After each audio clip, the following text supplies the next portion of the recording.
Hi, my name is Olivia. Thanks for joining me with another video. I promised I would make a video of a walkthrough with the Michael Clay Thompson curriculum that we have. We just have wrapped up the island level, which is the first level of the main language arts grammar curriculum that he offers. They offer, the publishing company. And let me tell you, there are not a whole lot of videos like this out there. And there's a couple reasons why.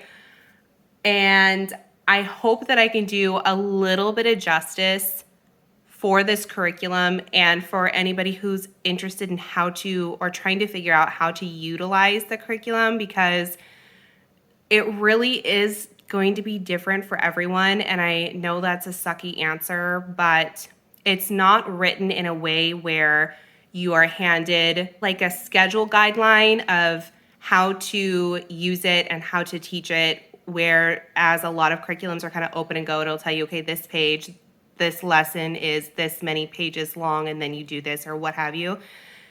This is a narrative style, story style way of teaching grammar and language arts, and it really is fantastic. It is incredibly thorough, and the way that it's presented to the student is unique.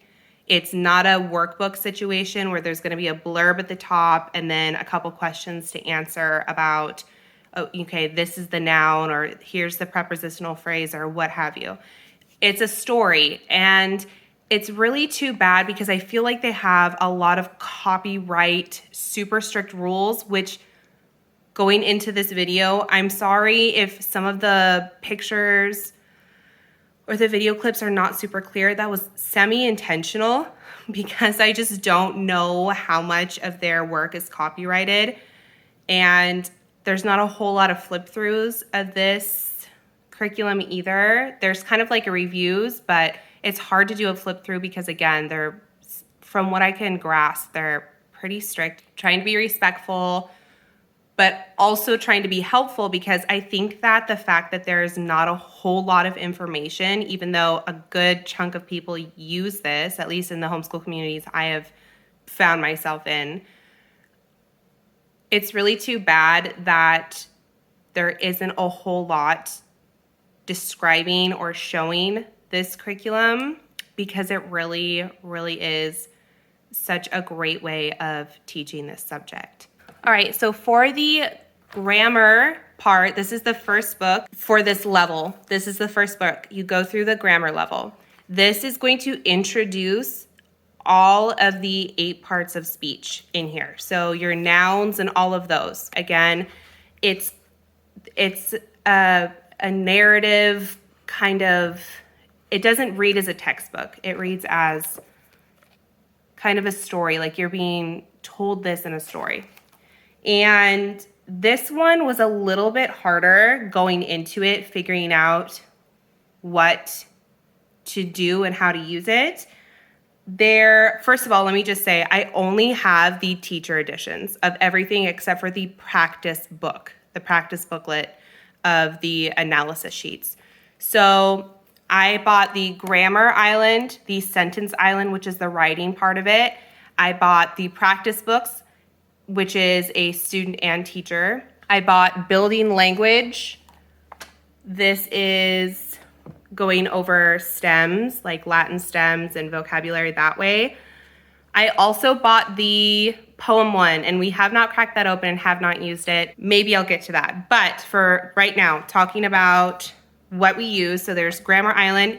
This comes in both student and teacher, and each book is separate, and each book is expensive. Okay, the inside of the teacher one, they give you on certain pages maybe a question to pose to your student who's reading along with you to help them think about what it is that they're going over, or it'll tell you to emphasize a point.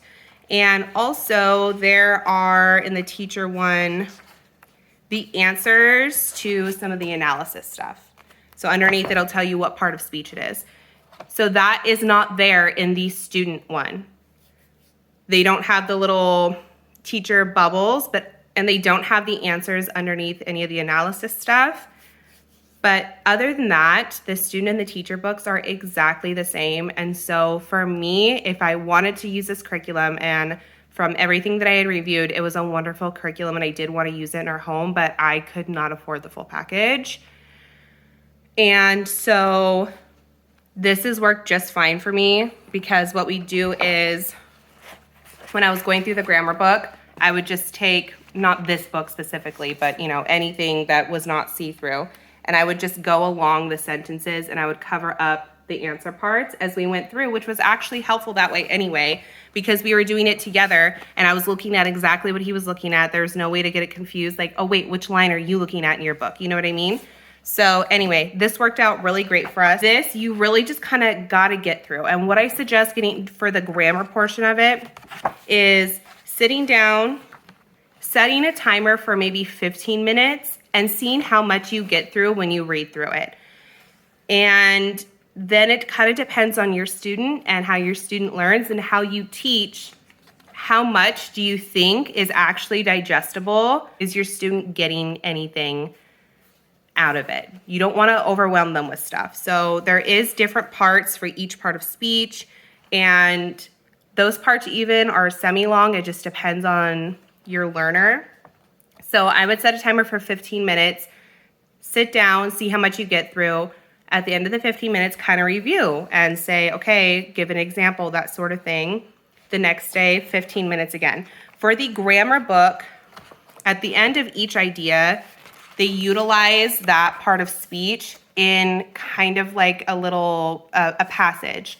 It's sometimes they're rhyming and poetic. Most of the time it's like a little mini story, and it's a good way of reinforcing what it was that you were taught. At the end of each part 1, part 2, what have you, there's a story maker page situation like this. And we did use these. The next day, I would use that 15 or 20 minutes that we would be reading for the writing portion of it. I don't know why that word was so complicated for me to think about saying. There is an instructor teacher portion in the back of the teacher guide where they talk to you a little bit more in depth about why it's important to teach what you're teaching, things to emphasize, that sort of thing. There is a pre-test back here. There's a post-test. There are some more analysis activities with an answer. There's a way to utilize conjunctions, and there's some different games you can play back here. So flip to the back of the teacher guide and see if you can pull one of those activities out once a week. Maybe interchange it with, well, one of the weeks we're going to do the writing because we had just gotten to the end of part 1, part 2, what have you. And the next week in the middle, before we have to do the writing portion, pull out one of the activities in the back. The teacher portion in the back of the grammar book is not as in-depth as in the back of the writing book. And that's where you get a pretty good chunk of a way to apply what you're learning. So after you have finished the grammar book, it suggests you go on to this sentence book. This is the writing portion, how you use the writing, how you use grammar in your writing. Again, I only ever bought the teacher manual because the inside is the exact same except for some suggestions for how to emphasize something that you had just learned on this page, or a question to pose to think about what you had learned on the page. Also, it gives the answers in here that I'm assuming are not in the student book. Like I said, we did not purchase the student book. The teacher section in the back of this book is much heftier and is much more instructional than you're going to get in the grammar book. I'm going to give you an example of how I lay out a certain lesson for a certain one of these chapters after this. I'm kind of just giving a rundown right now. So there's the teacher section. The very beginning of the teacher section, it talks about learning to write, the heart of the process, which is really what's being explained throughout this book. And then chapter per chapter, it tells you what the core concepts of each chapter are, the main points that you're going to be learning in these chapters.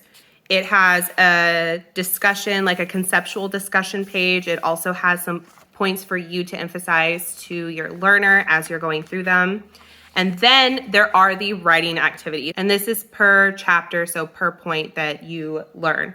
And it just depends on which part you're going over, what you're learning, how many activities they suggest, but they have some back here. We did not do all of them. Even on the best weeks when we fit in all the homeschool stuff, I never did all of these. I would always go through and I'd pick out ones that, because they suggest that you could start this at 3rd grade, and I think they say like 3rd through 5th or 3rd through 6th is where to start with the island level.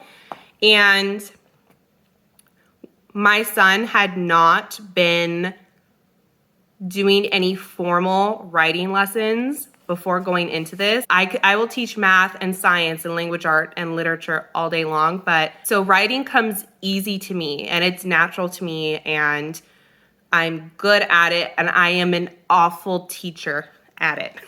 Awful teacher at it. When I do my curriculum video for this next upcoming year, I will share with you what we are doing for formal writing for my son at this point. But I'm not a great teacher at it, and he doesn't enjoy formal writing. He loves just creative, I'm just gonna make up a story writing, which I love. This is great for that because most of this is creative writing. And all of the activities in the back are like, write a short story about these characters doing this. And doing this is using the idea that you had just learned in that subject. So I'd go through here and I'd pick the ones, is he actually going to be able to complete this activity? Is this going to be something that I'm going to have to hold his hand through? I'm not saying that's a bad thing, but anytime I'm super involved with the writing process, he gets a little like, get out my space, you know what I mean? And so I respect that. And so I did pick out some things. Would he enjoy doing this? Is he going to be able to understand what they're asking? And for the most part, he would understand any of these activities. Like this first chapter has 7 options that you can utilize. You guys can do all of them. You guys can do none of them, or you guys can do whatever works for your family, So I picked 2 is what I learned works for us during the week is fitting in 2 of the writing activities. There is also a 4-level analysis for a couple of them per chapter in the back. So we would also go over this together and use this. And then it's the next chapter. So yeah, that's basically how we used this book was I would go through the chapter. I'd look at how thick the chapter was. First of all, even though the chapter's semi-thick,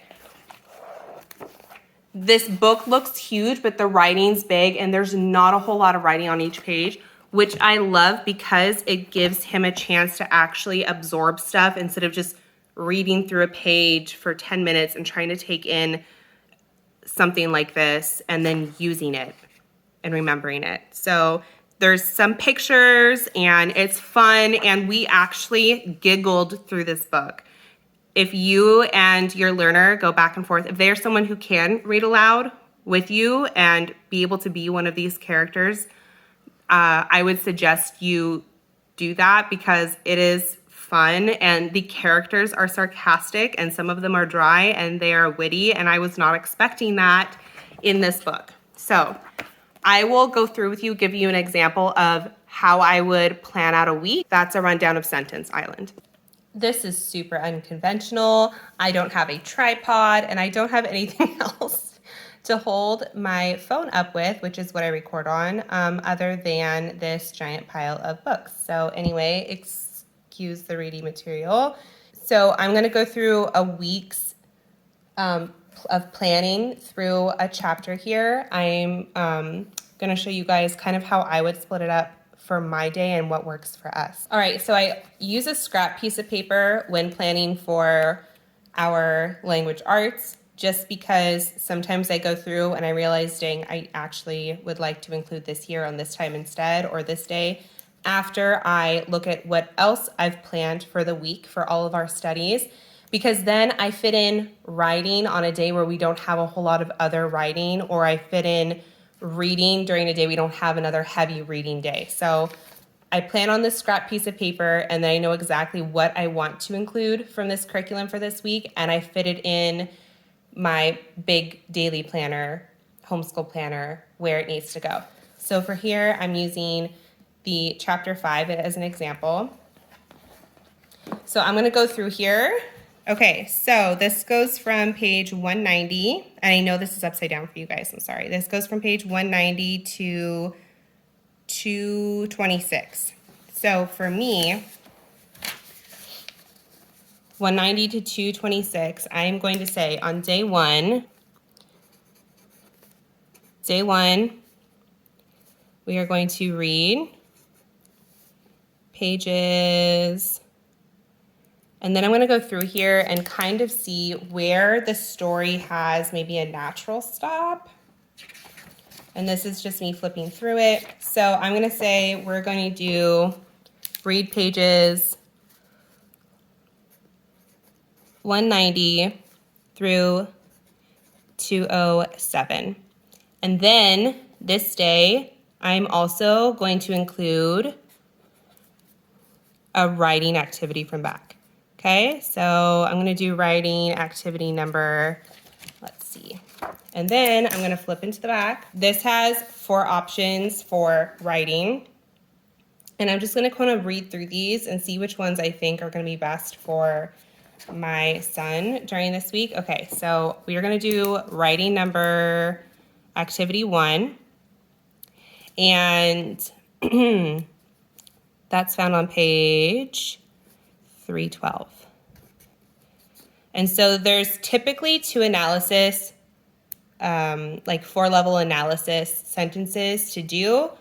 We are going to do one of them this day. Analysis number 1, 315. All right, so this is going to be like, say this is my Monday. Day 2, we do usually a 4-day homeschool week, so that's why I break it up like this. Day 2 is when we will probably do the rest of the reading. So we're gonna do pages 208 through, the rest of it was 226. And writing activity number, we're gonna do writing activity number 3. Again, find this on page 312. And then we're gonna do the second analysis. Analysis number 2, page 317. So this is gonna be on Monday, and this will be Wednesday. I try to break up the writing activities so they're not every day.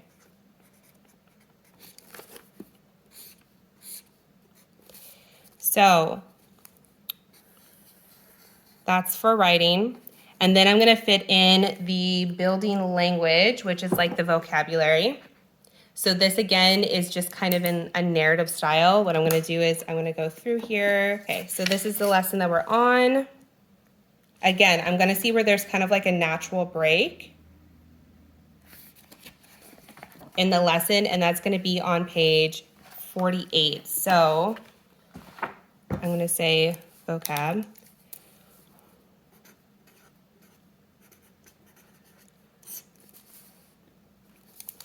We're gonna read pages 41 through 48. And then I'm going to have him do his vocab index card. And so I'm gonna fit this one in Tuesday. So I'm gonna break up this writing with this just so it's a little bit more of an enjoyable week. Now, there are these, the sentence practices. This is like a whole book of the 4-level analysis for different questions. Different sentences. We started these after we got done with the grammar book. And so basically when we began and started with Sentence Island, we do 2 a week. That seems to be enough for us.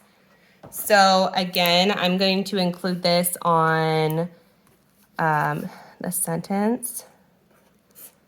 I'm going to do one on Tuesday to fill up that day. Since this does not take a whole lot of time and these lessons will, I'm not going to include it on these lessons. So I'm going to do one on Tuesday and then I'm going to do one on Thursday.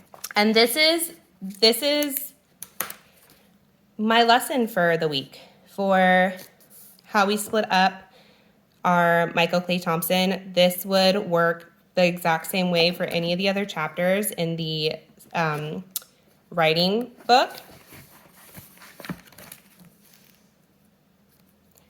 As far as the grammar book goes, if you're doing the grammar book, like I mentioned in the intro, I would definitely set a timer for 15 minutes.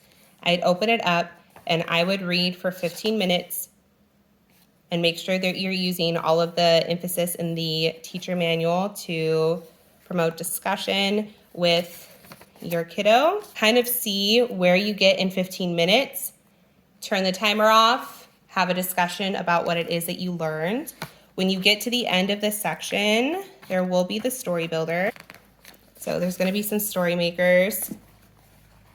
In the back, there is some helpful teacher activities for you as the teacher to use for your kiddo. It's not as lined out as it is in the writing guide, but you can use them in the grammar guide. I know for us, this was enough in just 1 week for language arts. So I probably would not mix anything else up in here. Okay. So we're going to be reading from page 90 to 207 today.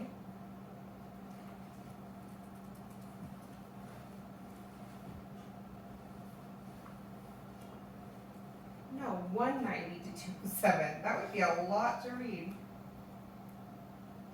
Okay, so we're on chapter 5, Mud Gets Deep.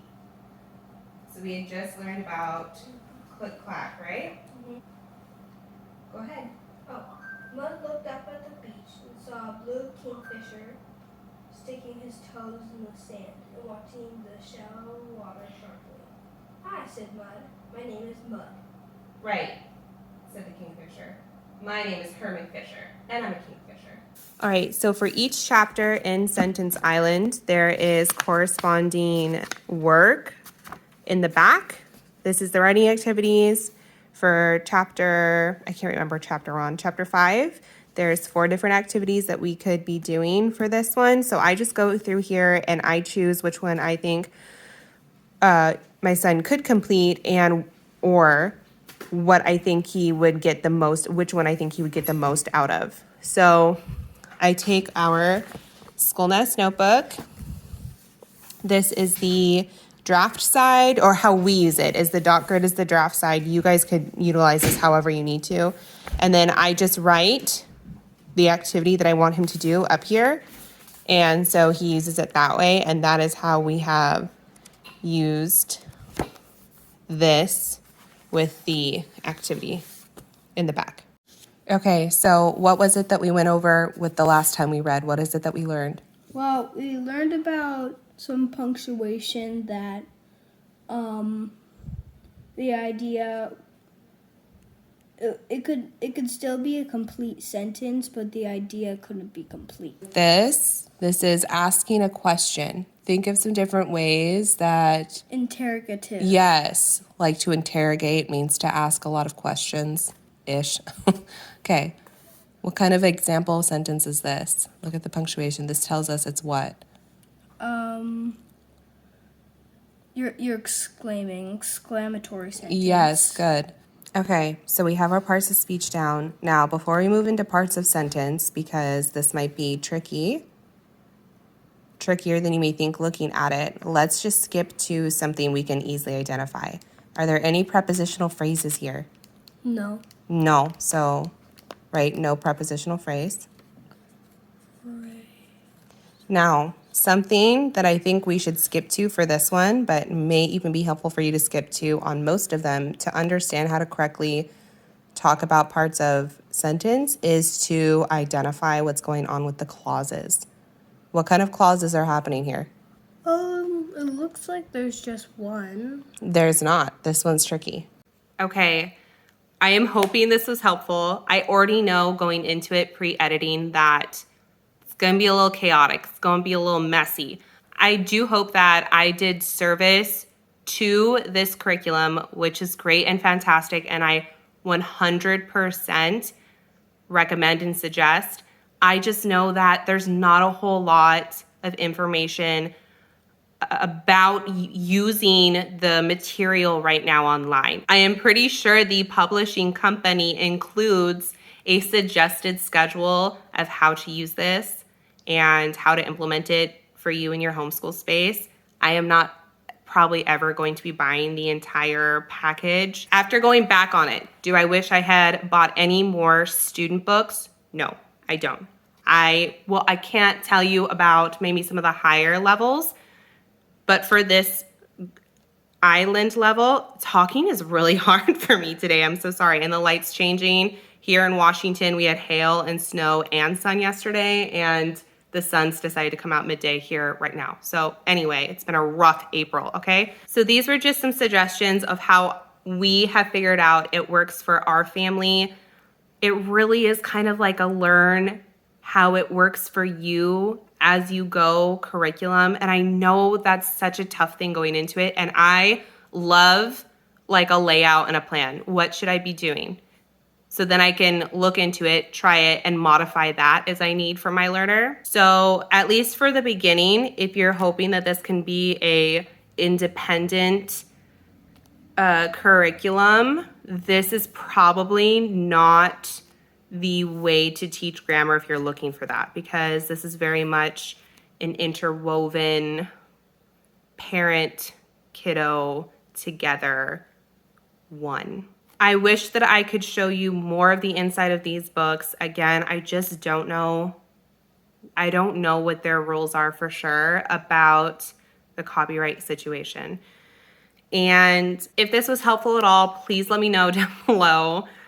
If you need any more clarification that I can help you clarify, I will answer in the comments down below as well. I hope it was helpful for you guys, because I know what it's like looking through this and hearing people are going to be using this and realizing, wow, this could actually make a difference for us and be really helpful in this area, and then getting it and opening it up and being like, great, you know, and then having to kind of scramble to put together a lesson plan. And I know that sucks. So hopefully, maybe this worked for you guys.